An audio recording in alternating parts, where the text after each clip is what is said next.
गांव की संकरी पगडंडियों पर धूल धक्कड़ में भागता हुआ एक छोटा बच्चा आरव। उसके पैर में टूटी फूटी चप्पलें थीं जो हर कदम पर आवाज करती ठप ठप। हाथ में एक पुरानी सी कॉपी जिसकी जिल्द फटी हुई थी और एक पेंसिल जिसका आधा हिस्सा पहले ही घिस चुका था। गांव के दूसरे बच्चे हंसते हुए कहते, ए आरव, तेरे पास तो ढंग का बैग भी नहीं, ये कॉपी लेकर क्या तू अफसर बनेगा? आरव चुप रह जाता। उसकी बड़ी बड़ी आंखों में आंसू तो आ जाते, मगर वो कभी जवाब नहीं देता। वो जानता था कि जवाब किताबों में है, न कि झगड़े में। घर पहुंचने पर उसका स्वागत कोई खुशहाली से नहीं, बल्कि मां की थकान से होता। मां दिन भर खेतों में काम करती और रात को दूसरों के कपड़े सिलती। पिता कई सालों से बीमार थे, ज्यादातर खाट पर ही लेटे रहते। घर मिट्टी का बना था जिसकी दीवारों से चूना झड़ता रहता। बरसात में छत टपकती और पूरा कमरा गीला हो जाता। आरव अक्सर एक कोने में बैठकर अपनी किताबों को बचाने की कोशिश करता। उस रात जब खाना बना तो केवल 2 रोटियां थीं। मां ने एक रोटी आरव की थाली में रखी और दूसरी रोटी 2 टुकड़ों में बांटकर पिता को दे दी। खुद के हिस्से में कुछ नहीं लिया। आरव ने मासूमियत से पूछा, अम्मा, आप क्यों नहीं खा रही? मां ने मुस्कुराते हुए कहा, बेटा, मुझे भूख नहीं है, तू खा ले। लेकिन आरव समझ गया कि यह झूठ है। वो धीरे से अपनी रोटी का आधा हिस्सा मां की तरफ बढ़ा देता और कहता, अम्मा, अब मुझे भी भूख नहीं है। मां की आंखें भर आती, लेकिन वो कुछ नहीं कहती।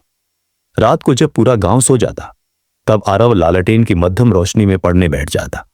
लालटेन इतनी कमजोर थी कि शब्द साफ नहीं दिखते, लेकिन उसकी आंखों में इतनी चमक थी कि वो अंधेरे को मात दे सके। पिता खांसते हुए कहते, बेटा, इतनी मेहनत मत कर, ये सब तेरे बस का नहीं। मां तुरंत जवाब देती, नहीं जी, हमारा बेटा कुछ करेगा। हालात गरीब हैं, लेकिन हमारे सपने अमीर हैं। और आरव बस चुपचाप पढ़ता रहता। उसके छोटे छोटे हाथों में किताबें भारी लगती थीं, लेकिन उसके सपने उससे भी बड़े थे। समाज के ताने और पढ़ाई का संघर्ष। गांव की गलियों में जब भी आरव निकलता, कोई ना कोई उसकी हालत पर ताना कस ही देता।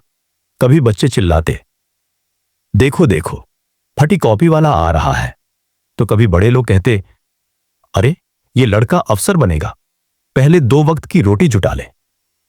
आरव इन सबको सुनकर चुप रह जाता, दिल टूटता।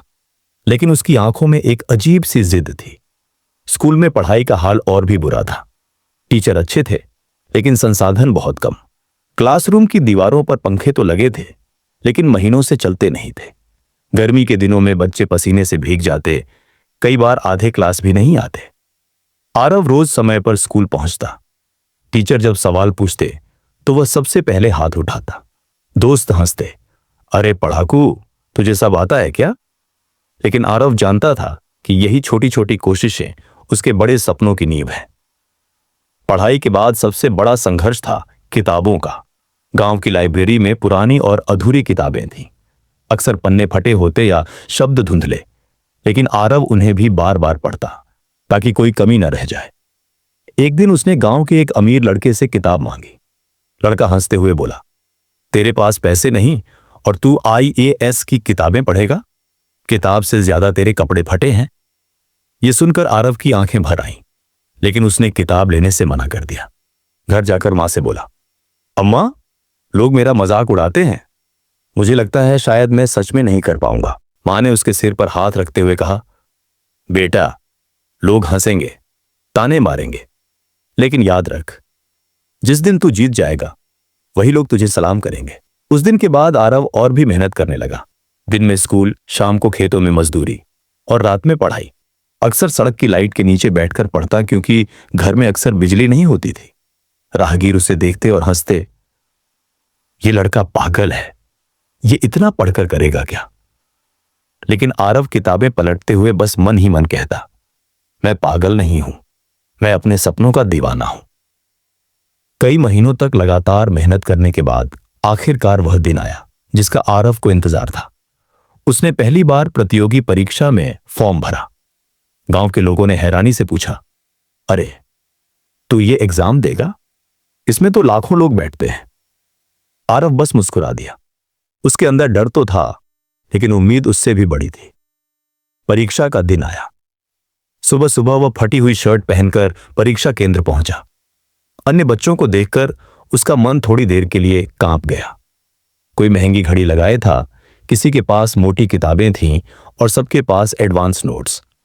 आरव के पास बस एक पुरानी पेन और उसका विश्वास था। परीक्षा खत्म हुई तो उसे लगा कि शायद वह पास हो जाएगा। दिल में उम्मीद थी कि यह उसकी जिंदगी बदलने की शुरुआत होगी। लेकिन जब रिजल्ट आया तो उसका नाम कहीं भी नहीं था। वह देर तक कंप्यूटर स्क्रीन को घूरता रहा। उसके हाथ कांप रहे थे, आंखों से आंसू बह निकले। गांव में खबर फैल गई। लोगों ने हंसते हुए कहा था ना, तेरे बस का नहीं। इतना बड़ा सपना गरीबों के लिए नहीं होता। कुछ दोस्तों ने साथ छोड़ दिया।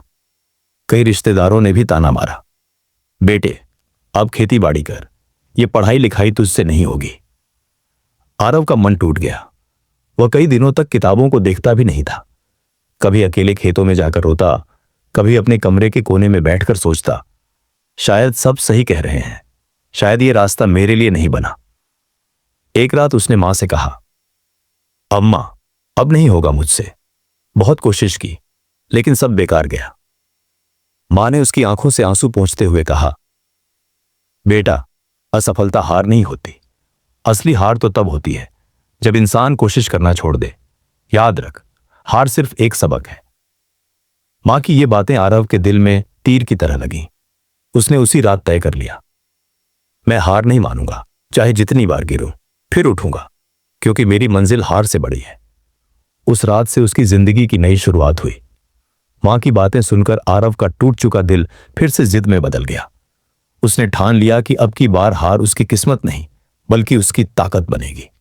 आरव ने अपने दिनचर्या को और सख्त कर लिया। सुबह 4 बजे उठकर ठंडे पानी से नहाता और फिर पढ़ाई में डूब जाता।